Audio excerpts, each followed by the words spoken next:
Motor کا جان دے دو یہاں سے کون نیچے ہے عادل.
إن الحمد لله نحمده ونستعينه ونستغفره ونعوذ بالله من شرور أنفسنا ومن سيئات أعمالنا من يهده الله فلا مضل له ومن يضلل فلا هادي له وأشهد أن لا إله إلا الله وحده لا شريك له وأشهد أن محمدًا عبده ورسوله يا أيها الذين آمنوا اتقوا الله حق تقاته ولا تموتن إلا وأنتم مسلمون يا أيها الناس اتقوا ربكم الذي خلقكم من نفس واحدة وخلق منها زوجها وبث منهما رجالا كثيرا ونساء واتقوا الله الذي تساءلون به والأرحام إن الله كان عليكم رقيبا يا أيها الذين آمنوا اتقوا الله وقولوا قولا سديدا يصلح لكم أعمالكم ويغفر لكم ذنوبكم ومن يطع الله ورسوله فقد فاز فوزا عظيما أما بعد فإن خير الحديث كتاب الله وخير الهدي هدي محمد صلى الله عليه وسلم وشر الأمور محدثاتها وكل محدثة بدعة وكل بدعة ضلالة وكل ضلالة في النار. أعوذ بالله السميع العليم من الشيطان الرجيم. بسم الله الرحمن الرحيم. وقال الله تبارك وتعالى فمن حاجك فيه من بعد ما جاءك من العلم فقل تعالوا ندعو أبناءنا وأبناءكم ونساءنا ونساءكم وأنفسنا وأنفسنا نبتهل فنجعل لعنة الله على الكاذبين.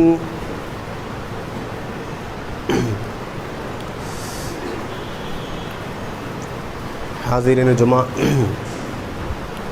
ہر قسم کی تعریف، توصیف، حمد و ثنا، عظمت و بزرگی، عبادت و بندگی اللہ رب العالمین کے لیے لائق و زیبا ہے، جو اس کائنات کا تنہا خالق، تنہا مالک اور تنہا رازق ہے، جس نے بے شمار نعمتوں سے ہمیں نوازا اور خصوصی نعمت مذہب اسلام سے ہم کو سرفراز کیا۔ اس عظیم نعمت کے اوپر ہم اللہ کا اگر شکر ادا کرنا چاہیں تو نہیں کر سکتے، اس لیے کہ اللہ رب العالمین فرماتا ہے وَإِن تَعُدُّوا نِعْمَةَ اللَّهِ لَا تُحْصُوهَا، تم اللہ رب العالمین کو شمار کرنا چاہو تو نہیں شمار کر سکتے۔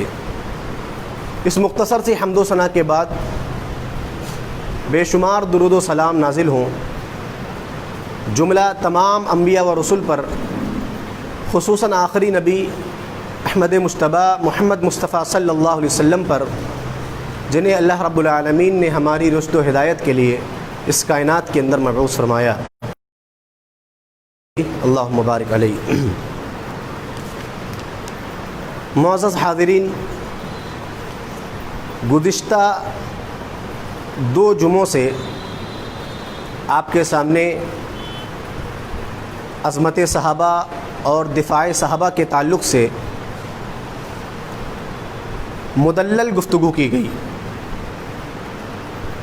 آج کے اس خطبے میں انشاءاللہ تبارک و تعالی اسی سلسلے کی ایک کڑی حضرت علی رضی اللہ تعالی عنہ کے فضائل اور مناقب کے تعلق سے گفتگو ہوگی۔ اللہ رب العالمین سے دعا ہے کہ اللہ تبارک و تعالی ہمیں کتاب و سنت کی روشنی میں صحیح طور پر بیان کرنے کی توفیق عطا فرمائے، آمین۔ حضرت علی رضی اللہ تعالی عنہ نبی کریم صلی اللہ علیہ وسلم کے چچا زاد بھائی اور نبی کریم صلی اللہ علیہ وسلم کے داماد، بچپن میں ہی اسلام قبول کر لیا۔ ان کے اسلام کے بارے میں حضرت زید بن ارقم رضی اللہ تعالیٰ عنہ بیان کرتے ہیں اول من اسلم علی جن، کہ سب سے پہلے اسلام لانے والی شخصیت حضرت علی رضی اللہ تعالیٰ عنہ کی ہے۔ یعنی جب یہ بچے تھے کم سنی میں ہی، صغر سنی میں ہی اسلام لے آئے، یعنی بچپن میں ہی اسلام لے آئے۔ اور اسی طریقے سے جناب محمد رسول اللہ صلی اللہ علیہ وسلم نے اپنے لخت جگر گوشہ حضرت فاطمہ رضی اللہ تعالی عنہا کا نکاح حضرت علی رضی اللہ تعالی عنہ سے کیا۔ تعارف کرا رہا ہوں کہ حضرت علی رضی اللہ تعالی عنہ کون ہے۔ اور جناب محمد رسول اللہ صلی اللہ علیہ وسلم نے اپنے بہت سارے بیانات کے اندر حضرت علی رضی اللہ تعالیٰ عنہ کے فضائل اور ان کے مناقب کا تذکرہ کیا۔ شاید یہی وجہ ہے کہ بعض لوگ حضرت علی رضی اللہ تعالیٰ عنہ سے حد درجہ محبت کرتے ہیں اور محبت میں اس قدر غلو کرتے ہیں، اس قدر افراد کے شکار ہیں کہ حضرت علی رضی اللہ تعالیٰ عنہ کا رب کا درجہ دے دیا، حضرت علی کو خدا بنا لیا۔ وہ اس وجہ سے کہ نبی کریم صلی اللہ علیہ وسلم کی زبان مبارک سے حضرت علی رضی اللہ تعالیٰ عنہ کی شان میں بے انتہا باتیں کہی گئی۔ لہذا امام احمد بن حنبل رحمۃ اللہ علیہ فرماتے ہیں کہ ما جاء لاصحاب النبی صلی اللہ علیہ وسلم من الفضائل ما جاء لعلی بن ابی طالب، کہ جتنی زیادہ فضیلتیں صحابہ کرام میں سے حضرت علی رضی اللہ تعالیٰ عنہ کے بارے میں وارد ہوئی ہیں، کسی اور صحابی کے بارے میں وارد نہیں ہوئی۔ اب آپ اندازہ لگا سکتے ہیں کہ حضرت علی رضی اللہ تعالیٰ عنہ کے فضائل اور ان کے مناقب کس قدر زیادہ ہیں اور کس قدر کثیر ہیں۔ لیکن ایک بات، اصولی بات یہاں پہ یہ یاد رکھنی ہے کہ کسی ایک صحابی کے کسی ایک چیز میں یا چند چیزوں میں فضیلت حاصل کر لینے سے وہ صحابی تمام صحابہ کے اوپر افضل نہیں ہو جاتا، اس لیے کہ اہل سنت والجماعت کا متفقہ فیصلہ اور عقیدہ ہے، اصول ہے کہ صحابہ میں سب سے افضل کون؟ حضرت ابوبکر صدیق رضی اللہ تعالیٰ عنہ، اس کے بعد حضرت عمر فاروق رضی اللہ تعالیٰ عنہ، اس کے بعد حضرت عثمان غنی رضی اللہ تعالیٰ عنہ، اس کے بعد حضرت علی رضی اللہ تعالیٰ عنہ۔ یہ ہمارا عقیدہ اور یہی ایمان ہے۔ لہذا بیان کیا جا رہا ہے، حضرت علی کی شان بیان کی جا رہی ہے، تو اس کا مطلب یہ نہیں ہے کہ حضرت ابوبکر رضی اللہ تعالیٰ عنہ کی فضیلت کم ہو گئی یا حضرت عمر کی فضیلت کم ہو گئی۔ کوئی نواسب یا کوئی روافظ جو حضرت علی کی شان میں زیادہ غلو کرتے ہیں وہ یہ نہ سمجھیں، اگر دیکھ رہے ہیں یا سن رہے ہیں کہ حضرت علی رضی اللہ تعالیٰ عنہ کو دوسرے صحابہ پر فضیلت دی جا رہی ہے یا حضرت علی کی شان کو گھٹایا جا رہا ہے۔ معاملہ بڑا سنگین ہے۔ آج صرف حضرت علی رضی اللہ تعالیٰ عنہ کی محبت میں غلو کی وجہ سے ایک جماعت، ایک قوم دوسرے تمام صحابہ کو، چند صحابہ کو چھوڑ کر کے مرتد قرار دیتی ہے، صحابہ کو گالیاں دیتے ہیں۔ حضرت علی رضی اللہ تعالیٰ عنہ کا حق مار لیا گیا، خلافت کا حق غصب کر لیا گیا، حضرت ابو بکر و عمر کو بھی نہیں چھوڑا جاتا۔ لہذا ضرورت اس بات کی ہے کہ حضرت علی رضی اللہ تعالیٰ عنہ کی شان کو بھی سنا جائے، اس لیے کہ وہ بھی خلیفہ راشد ہیں، چوتھے خلیفہ ہیں، ہمارا یہ ایمان ہے، اور صحابہ میں سے کسی ایک صحابہ کے انکار کرنے والا مومن نہیں ہو سکتا، چاہے جائے کہ حضرت علی رضی اللہ تعالیٰ عنہ ہوں۔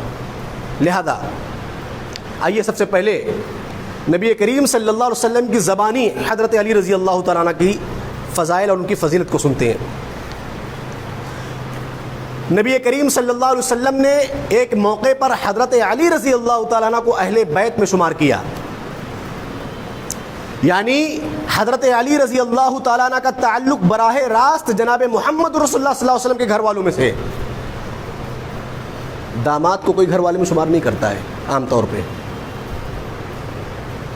لیکن جناب محمد رسول اللہ صلی اللہ علیہ وسلم نے حضرت علی رضی اللہ تعالیٰ عنہ کو اپنے گھر والوں میں شمار کر کے یہ بتلا دیا امت کو کہ علی میرے اہل بیت میں سے ہیں، گھر والوں میں سے ہیں، لہذا ان کے اوپر زبان درازی کرنا اپنے عمل کو ضائع اور برباد کرنے کے مترادف ہے۔ حضرت سعد بن ابی وقاص رضی اللہ تعالیٰ عنہ بیان کرتے ہیں، لما نزلت هذه الآیہ، جب یہ آیت کریمہ نازل ہوئی جو میں نے ابھی خطبہ مسنونہ کے بعد پڑھی، کون سی؟ فَقُلْ تَعَالَوْا نَدْعُوا أَبْنَاءَنَا وَأَبْنَاءَكُمْ وَنِسَاءَنَا وَنِسَاءَكُمْ وَأَنفُسَنَا وَأَنفُسَكُمْ ثُمَّ نَبْتَهِلْ فَنَجْعَلْ لَعْنَةَ اللَّهِ عَلَى الْكَاذِبِينَ۔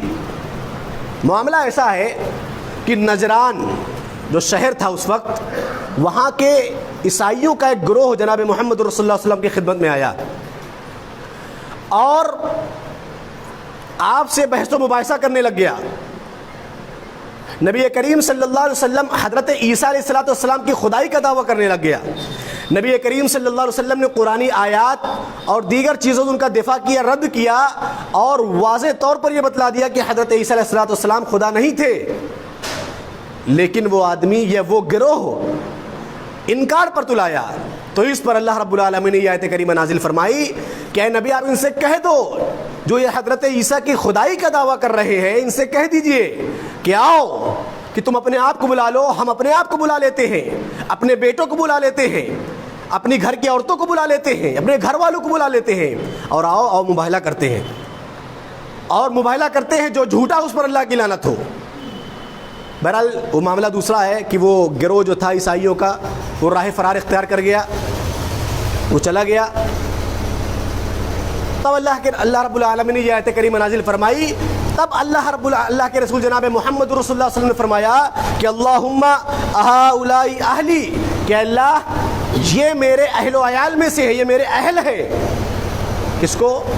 حضرت فاطمہ, حسن حسین اور حضرت علی رضی اللہ تعالیٰ عنہ, اہل بیت میں سے قرار دیا. تو نبی کریم صلی اللہ علیہ وسلم کی زبانی حضرت علی رضی اللہ تعالیٰ عنہ کی فضیلت ہے. اور اسی طریقے سے ایک موقع پر غزوہ تبوک کے اندر, جنریٹر بند کروا دو, پیچھے والے کو سنا نہیں پڑ رہا ہوگا, جاؤ جنریٹر بند کر دو.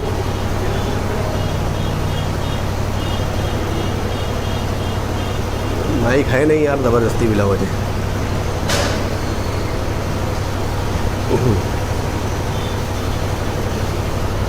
ایک موقع پر حضرت علی رضی اللہ تعالیٰ عنہ, غزوہ تبوک کا موقع ہے, نبی کریم صلی اللہ علیہ وسلم حضرت علی رضی اللہ تعالیٰ عنہ کو پیچھے چھوڑ کر کے جا رہے ہیں. خلف رسول اللہ صلی اللہ علیہ وسلم علی فی غزوہ تبوک, حضرت علی رضی اللہ تعالیٰ عنہ کو اپنے ساتھ لے کر کے نہیں گئے, پیچھے چھوڑ دیا. کہاں؟ فی الصبیان والنساء, عورتوں اور بچوں کے درمیان چھوڑ دیا. اب ظاہر سی بات ہے, اتنا بہادر اور اتنا جرات مند اور اتنا دلیر آدمی اگر اس کو میدان جنگ سے پیچھے کر دیا جائے بلا کسی وجہ, بلا کسی سبب کے, اعتراض تو کرے گا ہی. حضرت علی رضی اللہ تعالیٰ نے بھی وہی کہا کہ اللہ کے رسول آپ مجھے پیچھے چھوڑ کر کے, بچوں اور عورتوں کو چھوڑ کر کے کیوں جا رہے ہیں, کیا وجہ ہے؟ نبی کریم صلی اللہ علیہ وسلم نے وہاں فرمایا کہ علی اما ترضا, کیا تو اس بات سے راضی نہیں ہے ان تکون منی بمنزلتی ہارون من موسیٰ, کہ تیرا مقام میرے بعد وہی ہے جو موسیٰ کے ساتھ ہارون کا تھا. کون تھے؟ دونوں نبی تھے. حضرت موسیٰ علیہ السلام بھی نبی اور ان کے چھوٹے بھائی حضرت ہارون علیہ السلام بھی نبی. نبی کریم صلی اللہ علیہ وسلم نے حضرت علی کی شان بیان کرتے ہوئے فرمایا کہ تیرا مقام وہی ہے میرے لیے جو موسیٰ کے لیے ہارون کا تھا.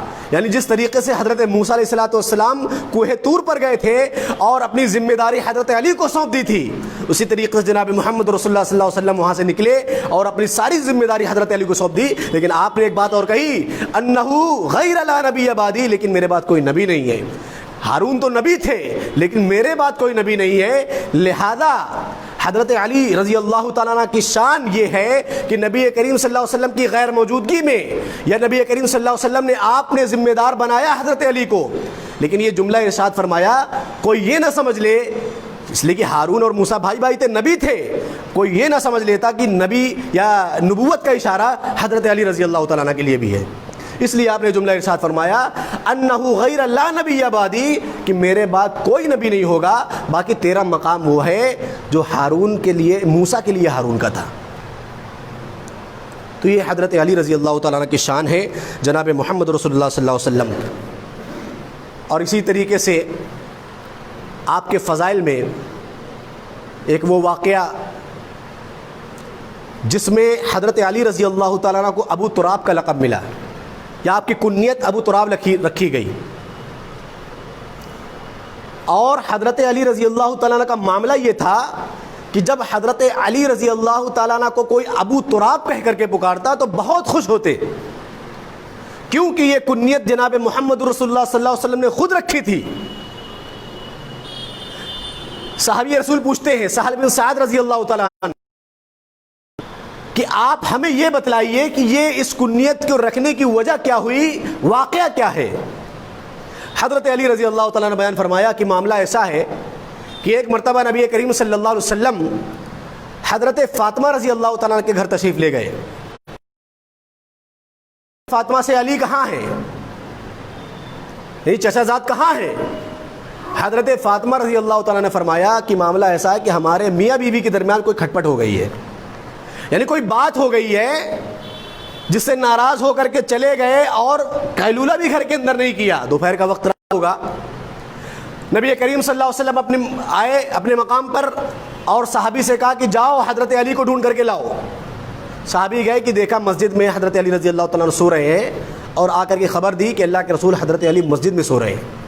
نبی کریم صلی اللہ علیہ وسلم تشریف لے گئے، دیکھا کہ حضرت علی رضی اللہ تعالیٰ عنہ کے اوپر جو چادر تھی وہ سرک گئی تھی اور آپ کا یہ پہلو مٹی سے لگ رہا تھا، آپ کے پک گئی. صلی اللہ علیہ وسلم خود اپنے ہاتھ سے مٹی جھاڑتے جاتے اور کہتے کہ اے ابو تراب، مطلب کیا ہوتا ہے مٹی والے، اے ابو تراب اٹھو، اے ابو تراب اٹھو.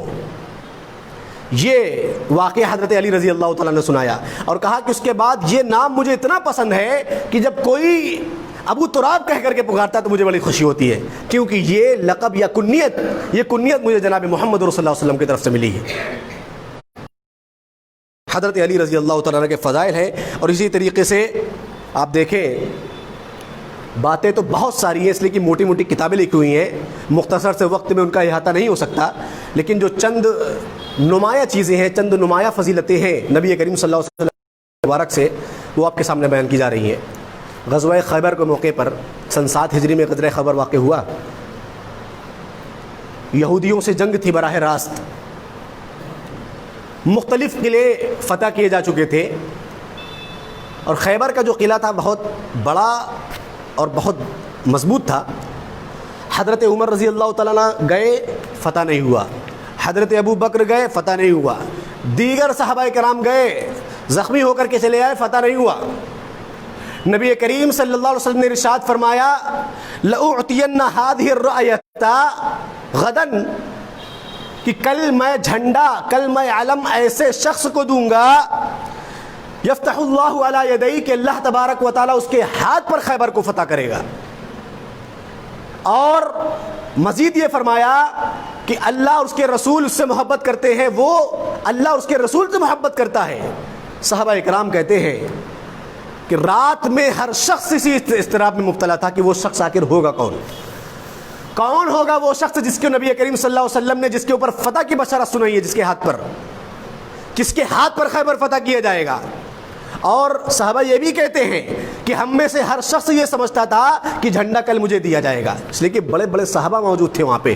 حضرت ابو بکر صدیق بھی تھے، حضرت عثمان بھی تھے، حضرت عمر فاروق بھی تھے، حضرت سعد بن ابی وقاص بھی تھے جو فاتح قادسیہ ہیں، بڑی بڑی جنگیں جنہوں نے لڑی. سارے لوگ موجود تھے. سب کا اپنا خیال تھا کہ نبی کریم صلی اللہ علیہ وسلم مجھے جھنڈا عطا فرمائیں گے، یہ ساری چیز مجھے دی جائیں گی، میرے ہاتھ پر خیبر فتح ہوگا. لیکن جب دوسرا دن ہوا، نبی کریم صلی اللہ علیہ وسلم تشریف لائے اور پوچھا این علی کہاں ہیں؟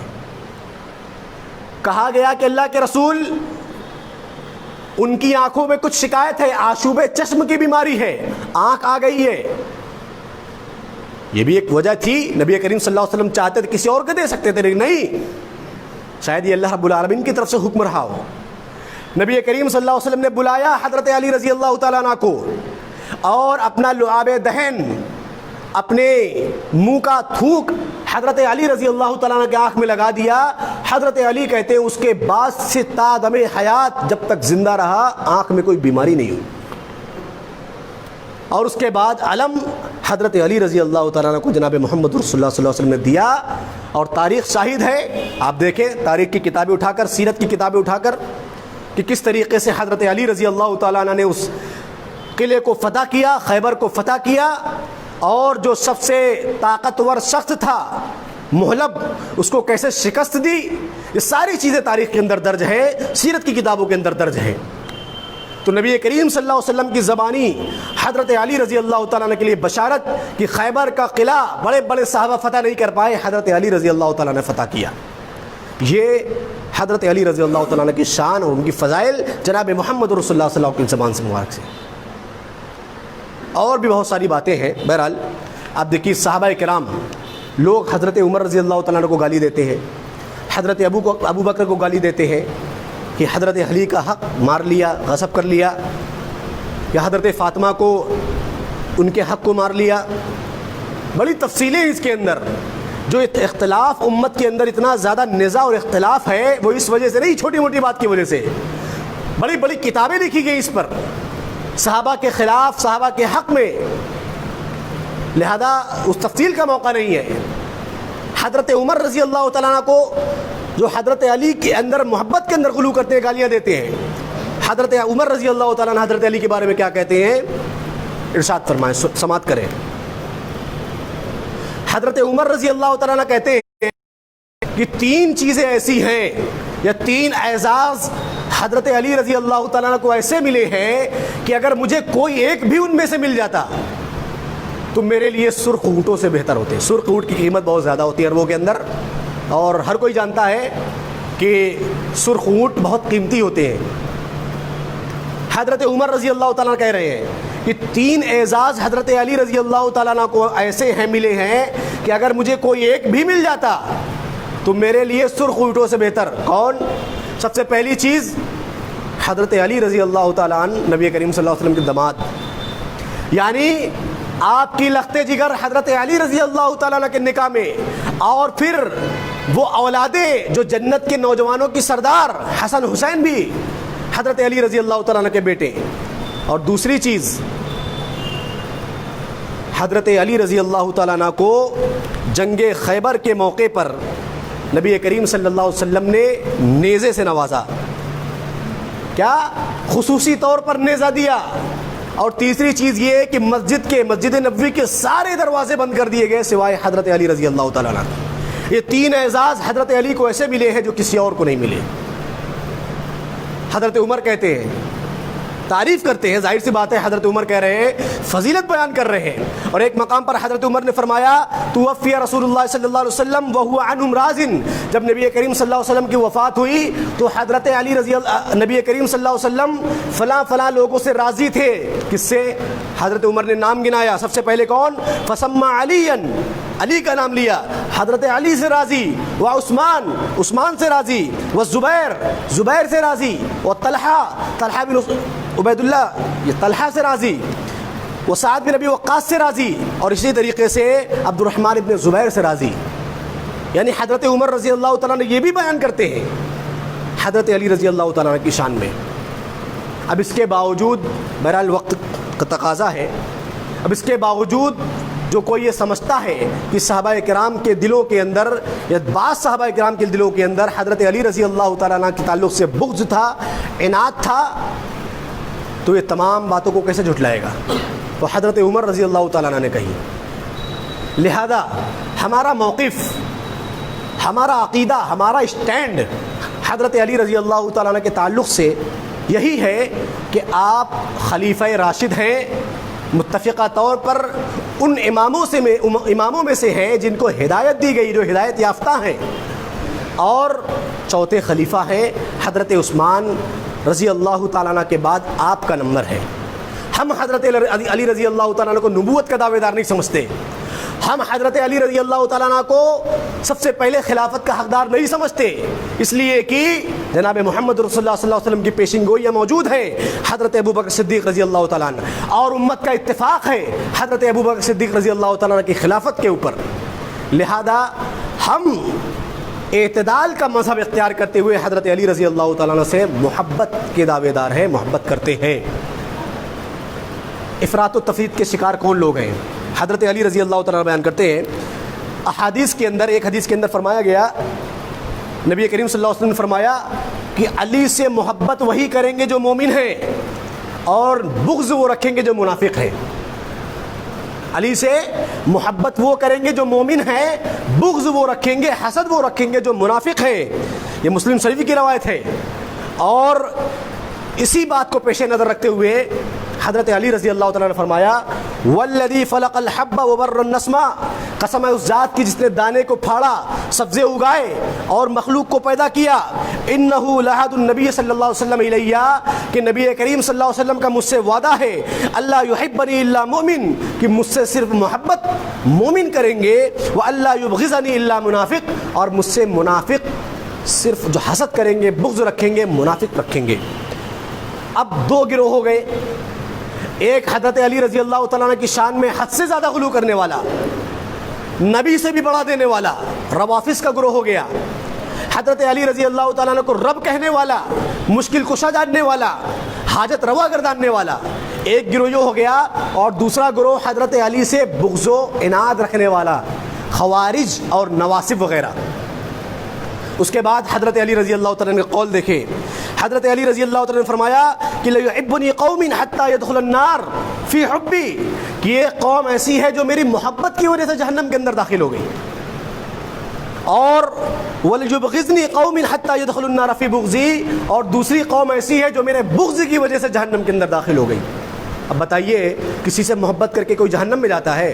ہم رسول سے محبت کریں تو جہنم میں جائیں گے، اللہ سے محبت کریں جہنم میں جائیں گے، صحابہ سے محبت کریں جہنم میں جائیں گے، لیکن کیوں؟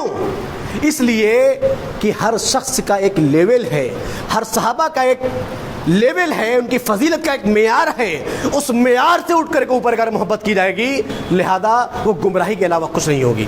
حضرت علی رضی اللہ تعالیٰ نے ایسے ہی لوگوں کے بارے میں فرمایا، محبت تو کرتے ہیں لیکن حضرت علی کو نبی کے برابر کر دیا، نبی سے بڑھا دیا، اللہ کے برابر کر دیا۔ ابھی کچھ دن پہلے آپ دیکھیں سوشل میڈیا کے اوپر ایک کلپ آئی ہوئی تھی جس میں ایک شیعہ ذاکر یہ کہہ رہا تھا کہ تم اللہ کی بندگی کے لیے پیدا نہیں ہوئے ہو، تم علی کی بندگی کے لیے پیدا ہوئے ہو، یہ بات کہی اس نے، اس لیے کہ اللہ کی بندگی تمہارے بس کی بات نہیں ہے۔ اب بتائیے جناب محمد رسول اللہ صلی اللہ علیہ وسلم کی پوری زندگی اسی میں چلی گئی، اعبد اللہ ولا تشرک بہ شیئا، اللہ کی عبادت کرو کسی کو شریک مت کرو، اور یہ آدمی کہہ رہا ہے کہ علی کی بندگی کرو۔ تو ایسے لوگوں کے بارے میں حضرت علی کا قول ہے کہ یہ لوگ حد درجہ محبت کی وجہ سے جہنمی بن گئے، اور جو حضرت علی کی محبت بلکہ ان سے نفرت کرتے ہیں، بغض و عناد رکھتے ہیں، ان کے مقام کو گرانے کی کوشش کرتے ہیں، تو وہ دوسری قوم ہے جس کے بارے میں حضرت علی نے فرمایا جو بغض و عناد کی وجہ سے جہنم میں چلے گئے۔ تو یہ چند باتیں حضرت علی رضی اللہ تعالیٰ عنہ کے تعلق سے، ان کے فضائل کے تعلق سے تھیں۔ آخر میں اللہ رب العالمین سے دعا ہے کہ اللہ تبارک و تعالیٰ ہمیں تمام صحابہ کرام رضوان اللہ تعالیٰ علیہم اجمعین سے یکساں محبت کرنے اور ان کے نقش قدم پر چلنے کی توفیق عطا فرما، آمین، تقبل یا رب العالمین۔